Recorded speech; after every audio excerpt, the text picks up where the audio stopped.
चतुर्थ कुमार खंड प्रारंभ पहला अध्याय शिव विवाह। नारद जी बोले, हे ब्राह्मण, अब आप मुझे ये सुनाइए कि लोक का कल्याण करने वाले शंकर जी ने पार्वती जी के साथ विवाह कर कैलाश पर्वत पर जाकर क्या किया, उनको पुत्र कैसे हुआ तथा तारकासुर का वध कैसे हुआ। कृपा कर मुझसे वह सब चरित्र कहिए। सूत जी कहते हैं कि जब नारद जी ने ऐसा पूछा तब ब्राह्मण जी चित्र में प्रसन्न हो शिव जी का स्मरण करते हैं बोले, नारद, अब मैं तुम्हें स्वामी कार्तिकेय का जन्म और तारकासुर वध की कथा स्वयं शंकर भगवान का चरित्र सुनाता हूँ। ध्यान से सुनो। इस पापनाशक कथा के सुनने से निश्चय की ही मनुष्य सब पापों से मुक्त हो जाता है। जब पार्वती जी के साथ विवाह कर शिव जी कैलाश पर आए तो वहां उनका अत्यंत शोभा हुई और उन्होंने देवताओं का कार्य पूर्ण करने का विचार किया।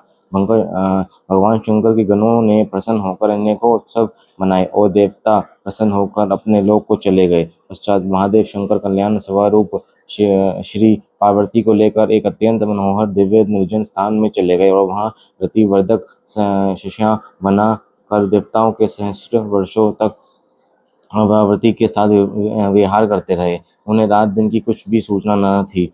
लोक धर्म के प्रवर्तक भगवान शंकर ने एक क्षण के समान ही उस बहुत समय को व्यतीत कर दिया। ये देख समस्त इंद्रादि देवताओं ने समुद्र पर्वत पर एक गोष्ठी की और ये विचार किया कि योगेश्वर शंकर ने अब तक कोई पुत्र उत्पन्न नहीं किया, अब ये किस लिए विलंब कर रहे हैं। तब मुझ ब्राह्मण को अग्नि बनाकर सब देवता विष्णु जी के पास गए, अपना अभीष्ट कहा और ये भी निवेदन किया कि हजारों वर्षों से भगवान रस कीड़ा में पड़त है और उससे विरत नहीं होते हैं।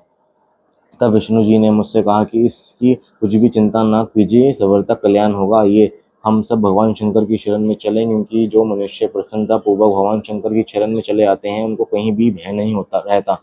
शिव जी का संभोग कौन भंग कर सकता है। हजार वर्ष पूर्ण होते ही स्वयं अपनी इच्छा से ही विरत हो जाएंगे। जो मनुष्य किसी स्त्री पुरुष का वियोग करता है उसे जन्म जन्म में स्त्री पुरुषों का वियोग सहना पड़ता है।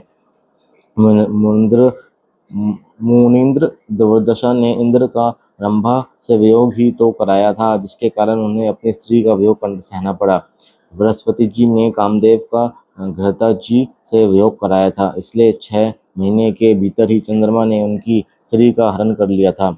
ऋषि गौतम ने रति के समय चंद्रमा से मोहिनी का वियोग कराया था, जिससे उन्हें भी स्त्री का वियोग हुआ। राजा हरिश्चंद्र ने निर्जन वन में किसी हलवाई किसान की किसी शूद्र की स्त्री से वियोग कराया था, जिससे विश्वामित्र की फटकार पर उन्हें स्त्री पुत्र से हाथ धोना पड़ा और राज्य से भी वह भ्रष्ट हो गए। फिर शिव जी की आराधना से पाप मुक्त हुए। एक नहीं, ऐसे कई उदाहरण हैं।